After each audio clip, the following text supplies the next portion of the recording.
Surely there are a few family MPVs as well known as the Citroen C4 Picasso, widely regarded as one of the best all-round packages on the family car market today. Earlier this year, this car received a mild facelift to keep it current, with fresh revised styling and new kit. Who said a people carrier has to be boring, eh? However, one of the real talking points of this car in particular is the fact that we've got one with Citroen's little 1.2 litre 3-cylinder engine. Can a 3-pot petrol really power a car as big as this? Well, there's only one way to find out. But first things first, you see, luxury cars are judged on their luxury, performance cars on their performance, obviously, but where an MPV really has to excel is in its interior.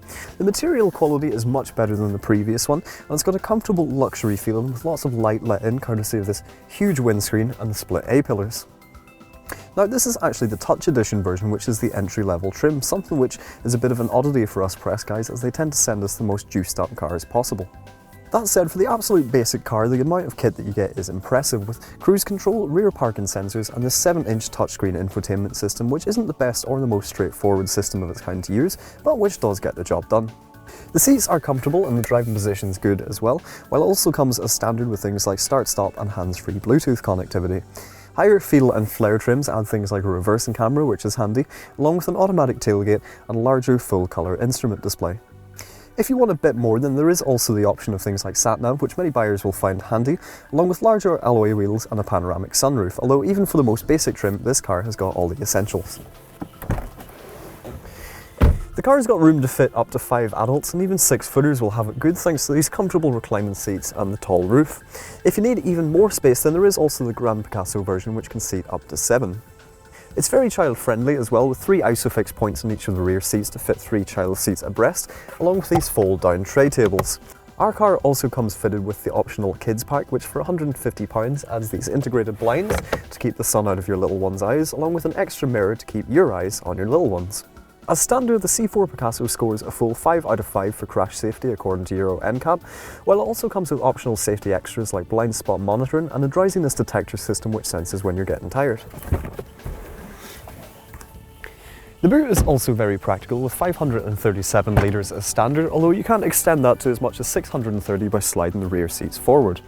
Fold the rear seats down and there's 1,851 litres of space, which is virtually more than pretty much all of the C4 Picasso's rivals. It also comes with lots of storage solutions, even if the glove box is barely big enough to fit the manual.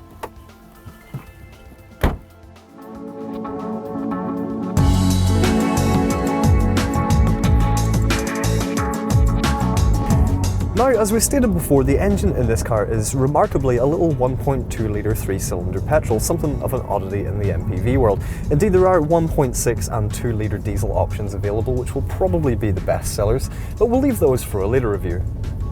Now, you might be tempted to think that such a small motor might have trouble lugging around a big car like this, but with 128 brake horsepower, this little 3-pot actually makes surprisingly light work of it. It's torquey and it pulls well, and it makes the Picasso feel surprisingly quick. That's not to say that it's sporty, because, well, of course it's not. Comfort is obviously the main factor here, but with a 0 to 62 mph time of 10.2 seconds and a top speed of 125 mph, it is fairly lively, although we reckon that probably won't matter all that much to buyers. Of more importance is the impeccable refinement and comfortable suspension, which soaks up everything the road can throw at it, so it feels more like gliding along in a magic carpet rather than driving a car. Particularly on long journeys on motorways, it goes a long way to reducing stress and fatigue. It's not perfect because the boosty engine can feel at sometimes a little bit at odds with the rest of the car, while the gear shifter can be a bit notchy and frustrating to use, but let's be honest, if all we've got to complain about is the action of the gear stick, then the Picasso is probably doing pretty alright for itself.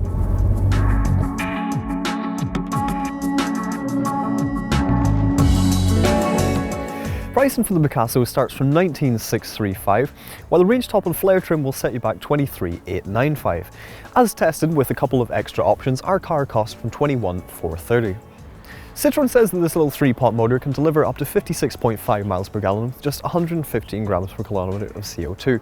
In truth, we've only managed around 30, which is a disappointment, and personally I feel one of the diesel engines is a better option. I'm not convinced that the 1.2 petrol is the best buy, but it's still a remarkably peppy little motor, and in any case it doesn't diminish the C4 Picasso's appeal. It's comfortable, plush and well equipped even in its most basic format, while it's also one of the most practical cars of its kind. Good looks and keen pricing only add to its attractiveness, and engine choice aside, the C4 Picasso is still one of the best MPVs around. But what do you think? Let us know in the comments section below, and don't forget to subscribe to our YouTube channel. Click on the Inquire button to find out more details about this car, or for any other models, visit carkeys.co.uk. And to watch more reviews, click on one of the links on screen now.